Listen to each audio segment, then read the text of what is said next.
Sontak Putri kaget dengan pernyataan aku. Karena ia merasa sosok yang tadi ia lihat di ruang tamu sambil menyindir itu adalah aku. Hai oi, selamat datang di Bacot, baca cerita horor. Di video kali ini Gusti akan membacakan sebuah cerita horor yang berjudul Nyiri. Penasaran ceritanya seperti apa? Oke, tanpa banyak bacot, langsung aja cekidot. Meninggalnya nenekku 2 bulan lalu membuat rumah yang nenekku tempati kini menjadi kosong. Sebenarnya ketika nenekku masih hidup, keluargaku sudah mengajaknya untuk tinggal bersama kami di kota. Namun ia menolaknya dengan alasan tak mau jauh dari rumah yang pernah memadu kasih dengan mendiang suaminya atau kakekku. Luar biasa oh ya, cinta sejati. Ya kan, nggak cuma lagunya BCL aja oi. Walau begitu, orang tuaku tetap rutin mengunjungi nenekku setiap bulannya. Dan begitu pula aku akan juga mengunjungi nenekku ketika libur semester. Namun ketika hari kematiannya, aku sangat merasa bersalah. Tidak bisa datang karena hal yang mendesak. Sedih banget ya oi ya. Baru ketika aku mendapatkan libur semester lagi, aku memutuskan untuk mengunjungi rumah nenekku. Dan ketika hari itu pun tiba, aku langsung bergegas pergi ke desa, namun aku tidak sendirian. Melainkan aku ditemani oleh kedua temanku, yaitu Sinta dan Putri. Jadi ini oi, ini anak tuh merasa bersalah gitu oi. Karena pas neneknya meninggal gitu ya, dia tuh kagak bisa datang pas hari kematiannya itu karena ada hal yang mendesak gitu. Cuman karena untuk menebus rasa bersalahnya itu kali ya, akhirnya dia tuh mengunjungi rumahnya si nenek di desa itu sama kedua temannya. Sesampainya di rumah nenek, aku langsung bertemu dengan Mbok Suci, seseorang yang menjaga nenek dan rumahnya ketika nenek masih hidup. Bahkan hingga saat ini, Mbok Suci masih tetap menjaga rumah nenek dengan baik. Di dalam rumah nenek, aku masih ingat kisah masa kecilku yang indah ketika aku bersama nenek. Bahkan foto-fotoku bersamanya pun masih terpajang hingga saat ini. Mei, nenek lo suka nyiri ya? Iya Put, dia tuh doyan banget nyiri. Bahkan sampai-sampai ya, pohon sirinya tuh sama dia ditanam sendiri. Tuh ada di depan. Melihat-lihat keadaan rumah nenek, Putri yang berada di luar ternyata merasa terganggu dengan aroma daun sirih milik almarhum nenekku. Hingga ia pun malah mencabut pohon sirih dari pot dan berencana ingin membuangnya. Ih bener-bener ya oh ya, si Putri itu kagak sopan gitu ya. Udah tau tuh pohon sirih ditanam sama neneknya si ini anak gitu ya kan, dirawat, dijaga. Nah dia mau dibuang, mau dicabut. Memang kagak ada akhlak si Putri ya. Aku yang melihat Putri mencabut pohon sirih langsung kaget dan bergegas keluar. Put, kenapa dicabut pohonnya? Ya habis gak enak banget baunya Mei. Ya udah gue cabut aja. Ya kan lu bisa singkirin atau pindahin ke belakang kek. Lagi pula itu pohon nenek gue yang nanem buat nyiri dia Putri. Emangnya nenek lu masih ada Mei? Apa jangan-jangan lu juga mau nyiri kan? Ada apa sih Putri Meida?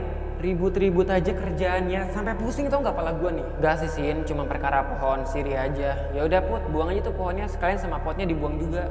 Baru saja Putri ingin membuang pohon sirihnya, tiba-tiba Mbok Suci datang. Melihat pohon sirih yang Putri cabut membuatnya marah besar. Loh, kok pohon sirihnya dicabut sih? Itu kan pohon sirih punya almarhum nenek. Ya kan neneknya udah gak ada Mbok. Lagian baunya tuh gak enak banget sumpah Mbok. Ya Mbok pokoknya gak mau tahu, cepetan tanam lagi itu pohonnya di pot sebelum pohonnya layu. Udah Mbok gak apa-apa, pohonnya buang aja. Ini instruksi aku. Ya udah, terserah kalian. Tapi kalau sampai terjadi apa-apa, tanggung akibatnya sendiri ya. Mbok gak mau ikut campur. Begitu kelar masalah soal pohon sirih, akhirnya kita pun kembali ke dalam rumah. Hingga pukul 12 siang kita yang merasa lapar, aku pun menyuruh Mbok Suci untuk membelikan makanan di sekitar rumah nenek. Ini bener-bener ya Oya kagak tahu diri banget ya. Udah berdebat sama si Mbok gitu ya, dibilangin jangan-jangan, masih aja sempet-sempetnya nyuruh dia beliin makanan untuk mereka bertiga. Sambil menunggu makanan yang dibelikan Mbok Suci datang, aku pun bergegas mandi terlebih dahulu. Sedangkan Sinta masih di kamar dan Putri ada di halaman depan. Meida, kok lu nyiri sih? Tadi bilangnya jangan dibuang pohon sirihnya. Sekarang lu nyirih, mana belepotan banget lagi merah-merah kemana-mana gitu ya. Yaudah bentar ya, gue ambilin tisu dulu di kamar. Begitu Putri masuk ke kamar dan meminta tisu kepada Sinta, tiba-tiba Putri langsung terkaget dengan apa yang ia lihat. Mei, kok mulut lu udah bersih aja? Perasaan tadi lu di depan lagi nyiri, mana belepotan banget lagi mulut lu merah-merah kemana-mana. Sekarang udah bersih. Nyiri apaan sih Put? Orang gue aja kagak suka nyiri. Gue tuh habis dari kamar mandi, habis mandi. Nih lu gak lihat nih buntelan handuk di kepala gue segede gaban kayak begini. Sontak Putri kaget dengan pernyataan aku. Karena ia merasa sosok yang tadi ia lihat di ruang tamu sambil menyiri itu adalah aku. Tapi jelas aku baru saja selesai mandi dan bahkan handukku pun masih di kepalaku.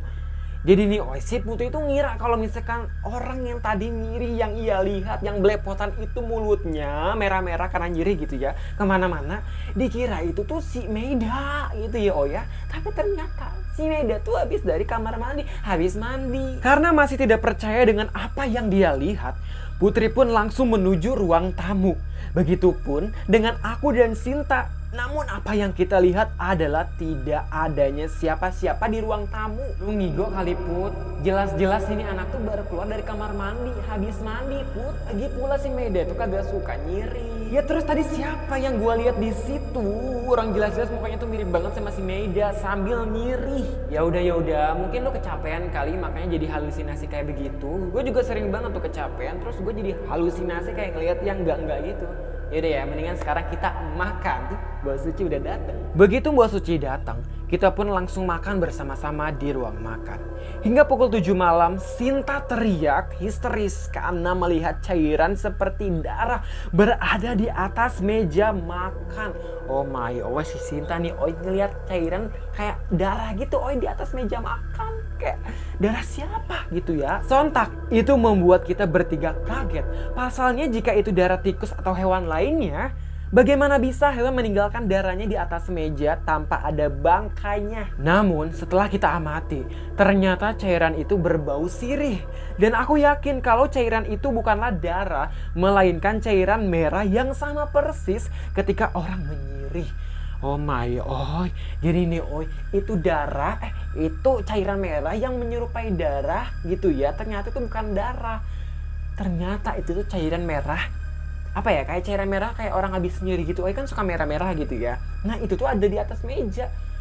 Ya berarti kan ada yang nyiri terus cairan merahnya dikumpulin kali gitu ya, terus ditaruh di atas meja. Oh my, Karena sudah tidak bisa lagi menahan takut sekaligus kekhawatiran, aku memutuskan untuk pergi ke rumah Mbok Suci untuk menceritakan apa yang telah terjadi. Mbok udah bilang ya, kalau sampai terjadi apa-apa sama kalian bertiga, Mbok gak mau ikut campur. Lagi pula itu ulah kalian sendiri. Kenapa masih ngeyel Mbok bilangin jangan buang pohon sirinya? Masih aja kalian buang. Setelah kita meminta maaf dan memohon, akhirnya Mbok Suci pun mau membersihkan cairan di atas meja itu.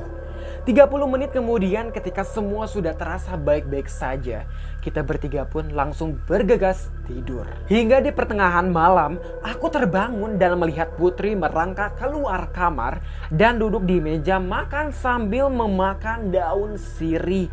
Oh my, jadi nih si Meida tuh ngelihat si Putri itu keluar dari kamar, merangkak dari kamar, duduk di meja makan sambil makan daun sirih. Orang mah lapar tuh makan keredok ya, ini makan daun sirih. Aku yang kaget langsung beranjak dari tempat tidur dan juga menuju Putri. Karena melihat aksi Putri yang tidak wajar, yaitu memakan daun sirih dengan lahap, bak memakan nasi dengan sayur. Jadi nih makan sirih di sini tuh bukan kayak sekedar nyiri gitu bukan yang kayak ngunyah-ngunyah biasa, tapi kayak bener-bener makan. Gimana sih kayak orang makan sayuran biasa dimakan gitu, tapi ini sirih yang dimakan sama si Putri gitu Aku pun langsung menghentikan aksinya itu.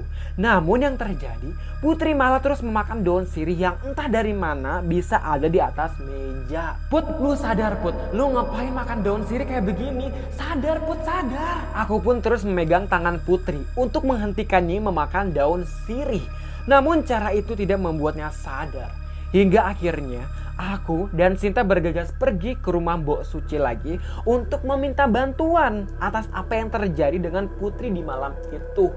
Kalau udah begini baru gitu minta bantuan lagi ke Mbok Suci. Padahal Mbok Suci tadinya nggak mau ngebantuin karena ulah mereka bertiga juga kan Tapi karena dia baik hati mungkin ya. Pertama dia udah ngebantuin tuh untuk ngebersihin si cairan merah di atas meja gitu ya. Terus sekarang malah minta bantuan lagi ke Mbok Suci perkara si Putri makan daun sirih. Dan untuk kedua kalinya, Mbok Suci pun membantu kita untuk menghentikan aksi Putri hingga Putri pun tersadar kembali. Hal yang membuatku tidak percaya adalah bukan hanya putri memakan daun sirih dengan lahap saja, melainkan ternyata yang ada di dalam diri putri tadi bukanlah dirinya, melainkan arwah nenekku yang mungkin sudah marah atas perbuatan kita tadi siang. Inilah apa yang kalian dapatkan atas apa yang kalian lakukan tadi siang. Berharap kalian tidak melakukan hal-hal aneh lagi. Dan untuk besok, Bo juga meminta untuk kalian bertiga untuk balik lagi ke kota sebelum hal-hal yang lainnya terjadi pada kalian bertiga. Itulah pesan terakhir dari Mbok Suci sebelum akhirnya kita pulang kembali ke kota di esok harinya. Hingga 1 bulan lamanya semua berjalan dengan baik dan juga tidak terjadi apa-apa dengan kita bertiga. Dan begitulah ceritanya. Oh my oi, inilah oi apa yang terjadi jika kalian itu susah dikasih tahu, ngeyel gitu ya, dibilangin A ya A, jangan ngebantah. Ya begitulah oi, begitu. Si Putri nih kayaknya bilang keroknya ya, si Putri gitu ya, dibilangin jangan gitu ya. Si Meida mungkin masih mau gitu ya untuk kayak jangan dibuang dah gitu ya pohon sirinya gitu, karena dia mikirnya juga itu kan punya neneknya gitu. Walaupun neneknya udah kagak ada gitu ya, udah meninggal, tapi kayak ya udah itu kan punya neneknya, kita nggak berhak untuk mengusik benda apapun punya orang lain gitu ya. Walaupun emang ada ikatan darah, tapi kan tetap kita harus menghargai. Bener nggak oi? Ya bener lah kayak begitu. Oke oi, sampai di sini aja. Buat kalian semua yang suka banget sama cerita horor, bacain aja di Baca Cerita Horor. Gusti akan balik lagi dengan cerita-cerita horor lainnya. Terima kasih, sampai jumpa dan bye. Ingat oi, jangan mengganggu kalau kalian nggak mau diganggu. Tapi Gusti kagak ngeganggu kan ya?